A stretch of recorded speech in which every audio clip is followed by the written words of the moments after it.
அஸ்ஸலாமு அலைக்கும். Welcome to my channel. எல்லாரும் எப்படி இருக்கீங்க? ஸோ இன்றைக்கி வீடியோ வந்து பார்த்திங்கன்னா ரெசிபி தான். என்ன ரெசிபி இன்றைக்கி அப்படின்னு பார்த்திங்கன்னா, நாகூர் காரைக்கால் ஸ்பெஷல் வாடா ரெசிபி தான். அது வாடா வந்து ஆப்பமாவு இருக்கு இல்லையா, ஆப்பமாவில் எப்படி பண்ணுறது அப்படிங்கிறது தான் இன்றைக்கி வீடியோ ஷேர் பண்ணியிருக்கேன். அது மட்டும் இல்லாமல் இது வந்து டபுள் லேயர் வாடா.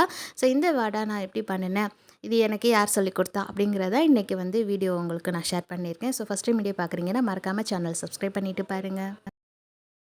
வீடியோ ஸ்டார்டிங்லேயே சொல்லியிருந்திருப்பேன், ஆப்ப மாவில் தான் வாடா பண்ணதா. ஸோ இந்த ஆப்ப மாவில் வாடாக்கு நான் என்னெல்லாம் சேர்த்து பண்ணியிருந்தேன், இது கலராக இருக்கு இல்லையா, ஸோ இது என்ன ஆப்ப மாவு அப்படிங்கிறதெல்லாம் இப்போ டீட்டெயிலாக பார்க்கலாம்.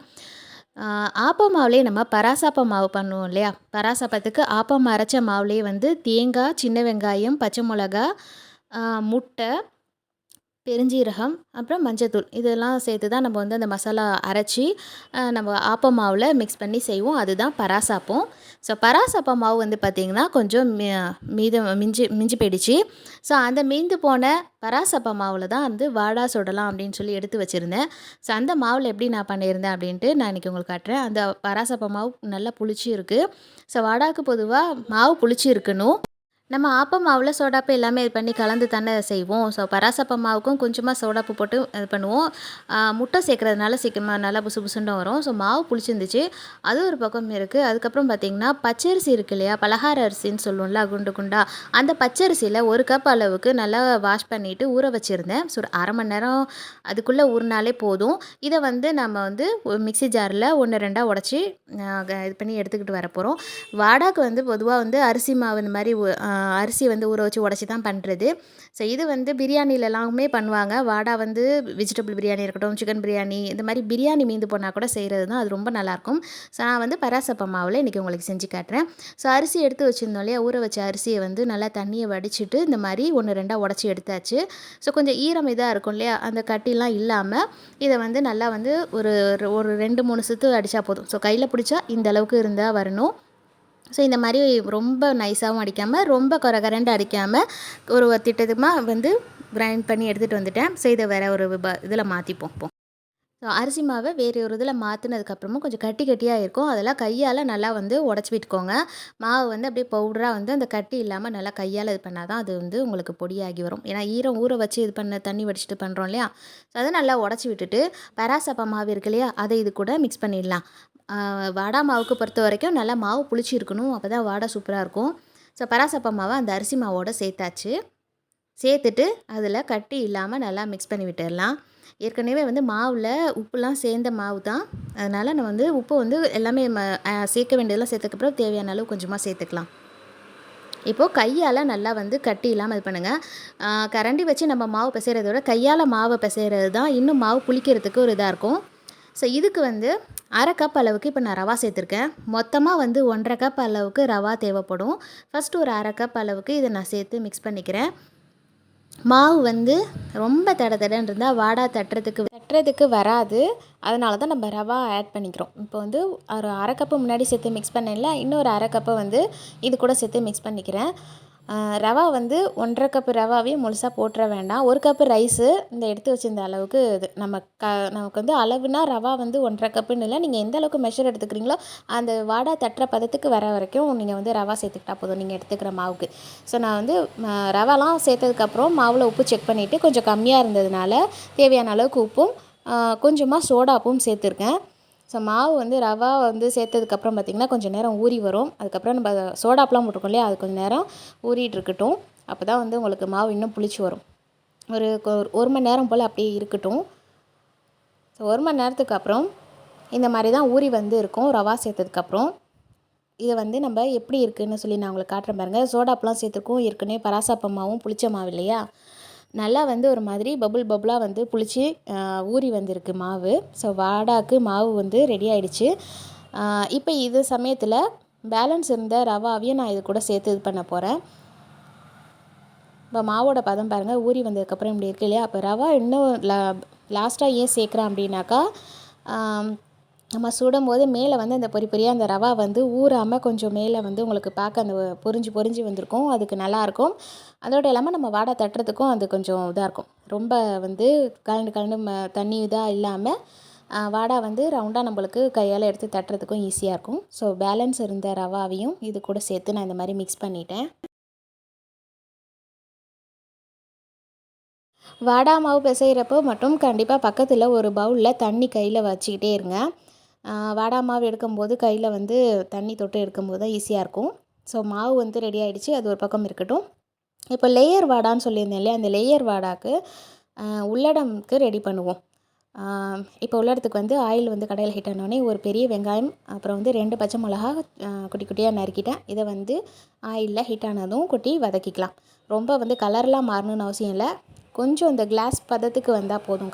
கண்ணாடி மாதிரி அந்த வெங்காயம் வந்து மாறும் இல்லையா, அந்த இது மாறினாலே போதும். ஸோ அதுக்கப்புறம் அது கூட கொஞ்சம் தேவையான அளவுக்கு கொஞ்சமான உப்பு சேர்த்தா போதும்.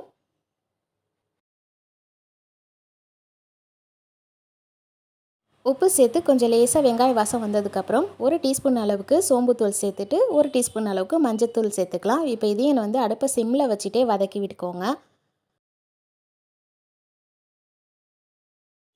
இது வந்து ரொம்ப வந்து ஃப்ளேம் அதிகம் வச்சிடாதீங்க, சிம்லேயே வச்சு பண்ணுங்கள். இது நல்லா கொஞ்சம் வாசனை வந்ததுக்கப்புறமா ஒரு தேங்காய் மூடி இருக்கு இல்லையா, அது ஃபுல்லாக திருகி நான் எடுத்து வச்சுருக்கேன். அதை வந்து இது கூட சேர்த்து லேசாக பெரட்டி விட்டுறேன். ரொம்ப நேரம்லாம் இது வந்து பெரட்டணும்னு அவசியம் இல்லை. கொஞ்சம் தேங்காயோட லேசாக அந்த இது ஆயில் அந்த வெங்காயம்லாம் பெரண்டு வந்தாலே போதும். ஸோ தேங்காய் ரொம்ப ஒரு மாதிரி கிறிஸ்பியாக ஆகிடும். அதனால் ஓரளவுக்கு அந்த சட்டி சூட்லேயே பெரட்டி எடுத்துருங்க. அது ஒரு பக்கம் ரெடி ஆகிடுச்சு. இப்போது கடாயில் ஆயில் ஊற்றி அதையும் ஹீட் பண்ணிவிட்டேன்.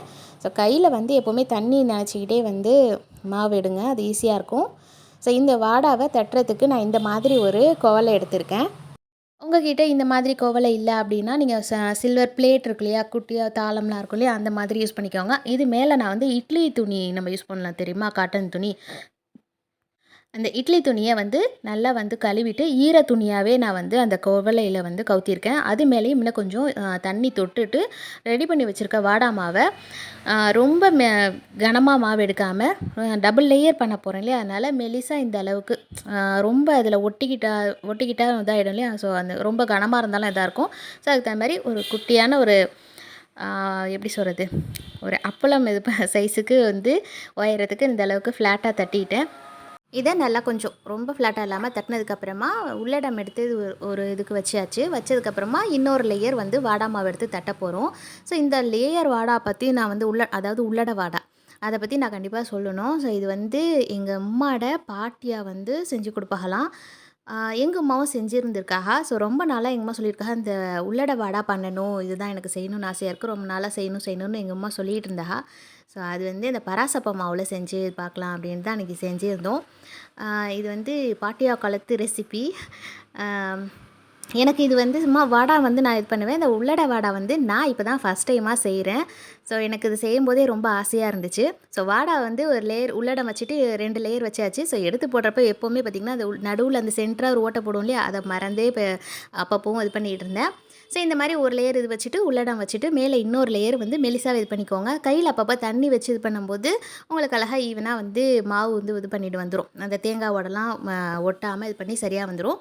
ஸோ ஆயில் நல்லா ஹீட் ஆனதோட தட்டி வச்ச வாடாவை அதுக்குள்ளே போட்டாச்சு. இந்த மாதிரி ஒவ்வொன்றா எடுத்து நம்ம ஹீட்டான ஆயிலில் போட்டுற வேண்டியது தான். நாகூர் காரைக்கால் அப்படின்னாலே வந்து வாடா தான் ரொம்ப ஃபேமஸ். ஈவினிங் ஸ்நாக்ஸுக்கு வந்து வாடா ரொம்ப சூப்பராக தான் இருக்கும். அது மட்டும் இல்லாமல் இந்த ஹந்திரி கடையெல்லாம் வந்துச்சுன்னாக்கா பார்த்திங்கனாக்கா அப்போயும் வந்து வாடா கடையில் தான் ரொம்ப கூட்டமாக இருக்கும். அது மட்டும் இல்லாமல் இந்த வாடாக்கு வந்து பார்த்திங்கனாக்கா இறால் வச்சு செய்வாங்க. ஸோ நம்ம உள்ளடம் வச்சு செய்கிறதுனால இதுக்கு வந்து இறால் வைக்கணும் அப்படின்னு சொல்லி அவசியம் இல்லை. சப்போஸ் உங்கள்கிட்ட இறால் இருந்துச்சுனாலும் வச்சுக்கலாம். அப்போங்க என்கிட்ட இறால் இல்லை. ஸோ சும்மாவே வந்து லேயர் லேயராக வந்து இது பண்ணிட்டோம். ஸோ வாடாக்கு வந்து இந்த முக்கியமான இது வந்து பார்த்திங்கன்னா இந்த கம்பி தான். ஸோ இந்த கம்பியில் வச்சு நம்ம எடுத்துகிட்டு அடுத்தடுத்து வாடா போடுறதுக்கு ரொம்ப ஈஸியாக இருக்கும்.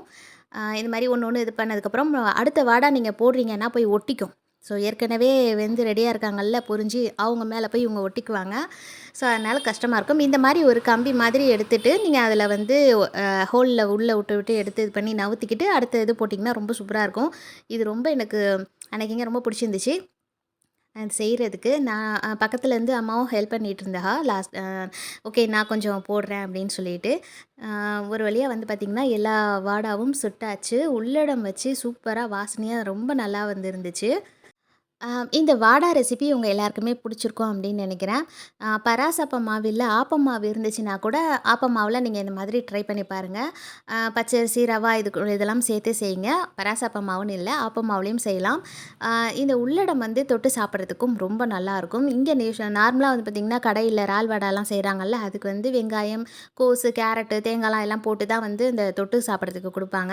ஸோ அதே மாதிரி நம்ம வெறும் தேங்காய் அதிகம் வச்சு இது பண்ணி அதை உள்ளடமா வச்சு செஞ்சுருந்துருக்கோம். ஸோ அதையும் தொட்டு சாப்பிட்றதுக்கும் ரொம்ப நல்லா இருந்தது. நம்ம டபுள் லேயராக இருக்கும்போது போட்டு சாப்பிடும்போது உள்ள அந்த தேங்காயோட இது இருக்கு இல்லையா, அதுவுமே சாப்பிட்றதுக்கும் ரொம்ப நல்லா இருந்துச்சு. ஸோ கண்டிப்பாக ட்ரை பண்ணி பாருங்கள். எல்லாருக்கும் பிடிச்சிருக்கும் அப்படின்னு நினைக்கிறேன். ஸோ வீடியோ பிடிச்சிருந்துச்சுன்னா மறக்காமல் லைக் பண்ணுங்கள். உங்கள் ஃப்ரெண்ட்ஸ் அண்ட் ஃபேமிலிக்கும் வீடியோஸை ஷேர் பண்ணுங்கள். தொடர்ந்து சப்போர்ட் பண்ணுங்கள். இன்ஷால்லா அடுத்ததாக வந்து ஒரு இன்ட்ரெஸ்டிங்கான ஒரு வீடியோவில் வந்து பார்க்குறேன். அது வரைக்கும் தேங்க்யூ. அஸ்ஸலாமு அலைக்கும்.